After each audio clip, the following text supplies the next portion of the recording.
Relief to see these vaccines start to be shipped out. It can't come soon enough. Well, the vaccine cannot come fast enough as the U.S. is dealing with the worst pandemic in a century. The vaccine can't come fast enough as the spread of the virus hits staggering levels right here in the United States. And, you know, it can't come soon enough. Our chief national correspondent, Matt Gutman, has the very latest in Tarzana, California. Good morning, Matt. Hey, good morning, Cecilia. It looks like I'm standing in a military field hospital, but this is actually the ER surge area in one of the biggest hospital chains in one of the biggest cities in America. Patients are treated in here. Triage happens over there, and this place opens up once the ER fills up during the day. That as we are seeing these unimaginable death toll levels that you just mentioned. A new study from a South Korean medical journal found tables 6 feet apart weren't enough, that indoor diners more than 20 feet apart still infected one another. This virus is so serious and people don't see it that way. This virus is so serious and people don't see it that way. This virus is so serious and people don't see it that way. One of the major hurdles facing the coronavirus vaccine, getting people to take it. Overcoming systematic racism and collective trauma will be key components in the effort to vaccinate. Now there's a full-fledged PR campaign on to remedy the situation. President Obama and several other past presidents have pledged to publicly take the vaccine in an attempt to temper fears. Absolutely, I'm going to take it. And Dr. Anthony Fauci, the country's most revered infectious disease expert, has made his own pitch. So the first thing you might want to say to my African-American brothers and sisters is that the vaccine that you're going to be taking was developed by an African-American woman. And that is just a fact. To my African-American brothers and sisters. Adriana Diaz spoke to an influential local leader in Boston who's having trouble persuading people to get the shot. Adriana, good morning to you. It is a problem. It is a big problem, Gail. Skepticism about this vaccine, as we've been reporting, is widespread, especially in communities of color, which of course have been disproportionately impacted by this virus. So how do you undo decades of distrust? One strategy is to spread the vaccine gospel. A source of great concern for all of us, and I would like to plead to people who are listening to this morning to really hit the reset button on whatever they think they knew about this vaccine that might cause them to be so skeptical. And I think all reasonable people, if they had the chance to sort of put the noise aside and disregard all those terrible conspiracy theories, would look at this and say, I want this for my family, I want it for myself. It is indeed astounding. In just this space of some 11 months, we have gone from a recognition of a new pathogen to a vaccine that we know is safe and effective.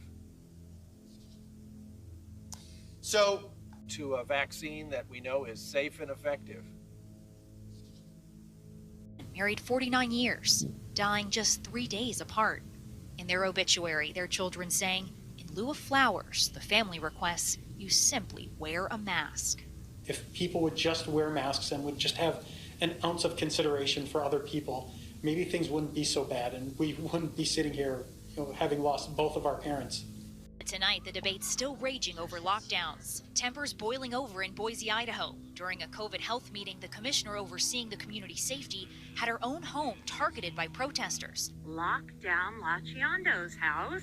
The video posted on social media by those demonstrators. The incident being investigated by police, forcing the meeting cut short after less than 15 minutes. My 12-year-old son is home by himself right now, and there are protesters banging outside the door. Okay, I'm gonna go home right now, and there are protesters banging outside the door. Okay, I'm gonna go home. Infectious disease experts tell us that at least initially that vaccine won't make a dent. What will is compliance in public closures and mask wearing. It's compliance. And if people really don't, you mentioned fatigue or outright defiance, how long could this go? Or outright defiance. We could put an end to this in 2021 if we do the things that are right in front of us. Comply with the vaccine and do public health measures. Comply with the vaccine, comply with the vaccine, comply with the vaccine. Scientists who have worked night and day on these vaccines to even get us to this point. It is a really exciting moment for the country. It's a really exciting moment for the country. The driving force of the work that you and Bill do, and that is that all lives have equal value. And this is really a test of that. Do we value all lives equally? And that is that all lives have equal value. And this is really a test of value. And this is really a test of it. Can you believe that in America in 2020 we are still debating masks? I mean, have you ever seen? Disinformation has been rampant, to say the least, throughout this pandemic. And it's rampant, once again, when it comes to the vaccine. What are the consequences of that? Death. Disinformation can equal death.